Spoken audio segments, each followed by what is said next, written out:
After we'd done two kind of platform games, we were kind of looking for the next opportunities. One part of the team went on to build DKC3, and the other one went on to create a new IP called Project Dream, which at the time was on the Super NES.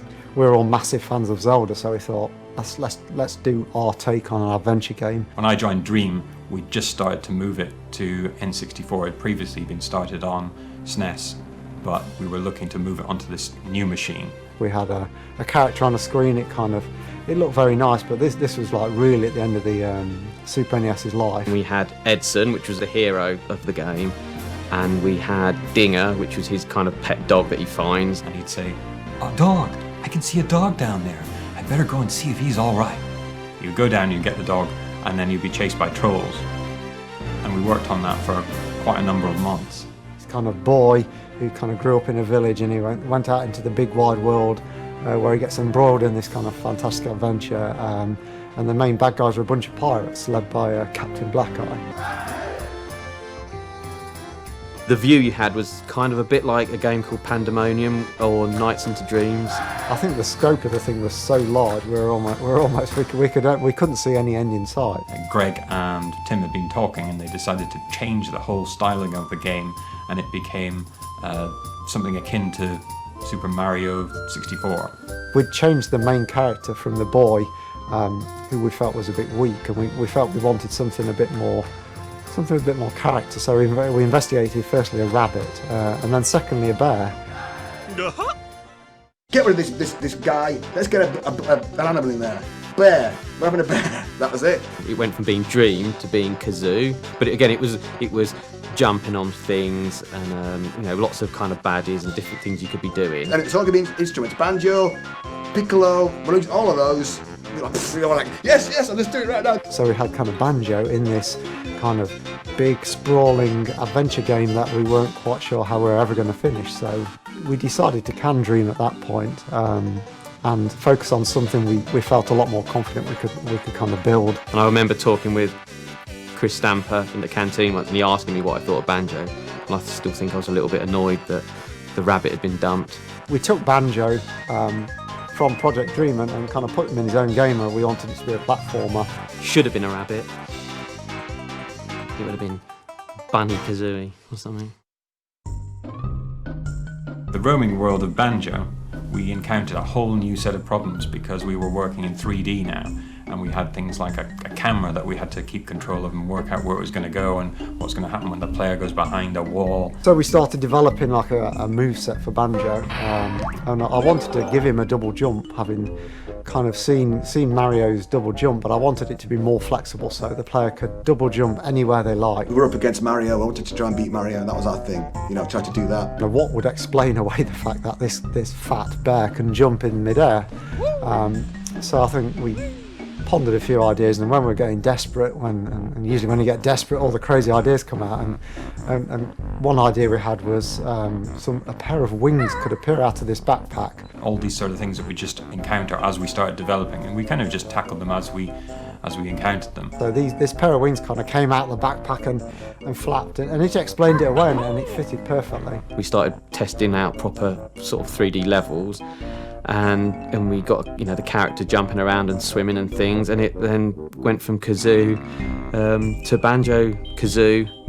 Well, let's have a pair of legs that appear out the backpack to kind of assist Banjo, so it's not him running, it's these legs. So we then added EI on the end, or IE rather, and it became Banjo-Kazooie, and then we just made that. These wings and these legs could belong to another character, and this character lives in Banjo's backpack and comes out at occasions to help him along. So that was where Kazooie was born.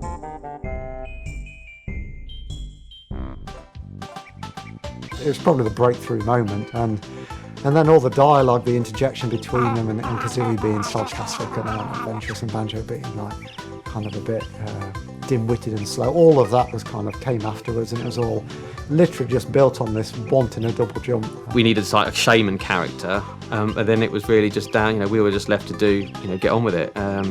So Mumbo quickly took shape with his skull and his feathers and his furry pants, and In those days, you could literally draw the character, get someone to approve it, model it, animate it, and have it in the game. It was, 2 or 3 days. So Banjo and Kazooie never speak, but initially they did.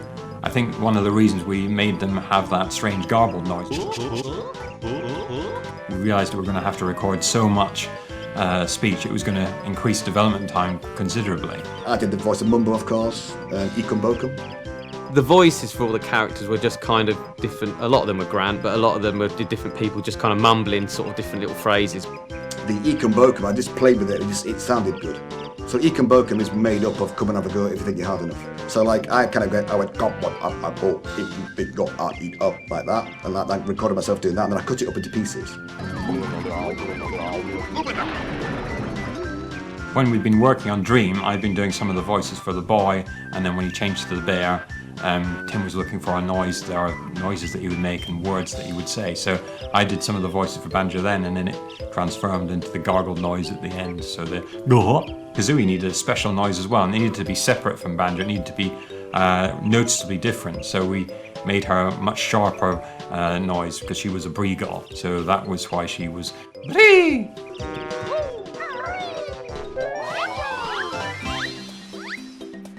Stop and swap, that came about because we discovered by accident that if you pull out the cartridge on the N64, put in another cartridge, the contents of the memory, the RAM, are still there.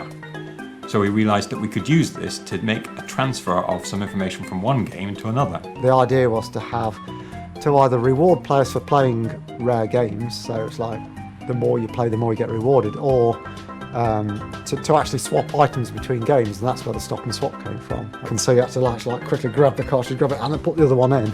And I think we were concerned that people were going to do damage to their cartridges. Unfortunately, we didn't tell Nintendo because we didn't think they'd really need to know until towards the end. And then, of course, when we did tell them, they said that's not really going to work, and it's not guaranteed to work in all cases for the N64. So as a result, we had to drop the feature, but the remnants of that still exist in both games.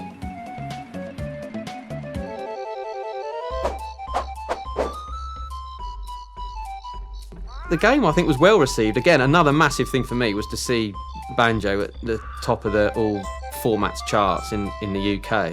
Yeah, so I think players appreciated the humour and the charm and the characters we managed to put into the world. When I see my son play Banjo-Kazooie, it's really heartwarming because it just feels right?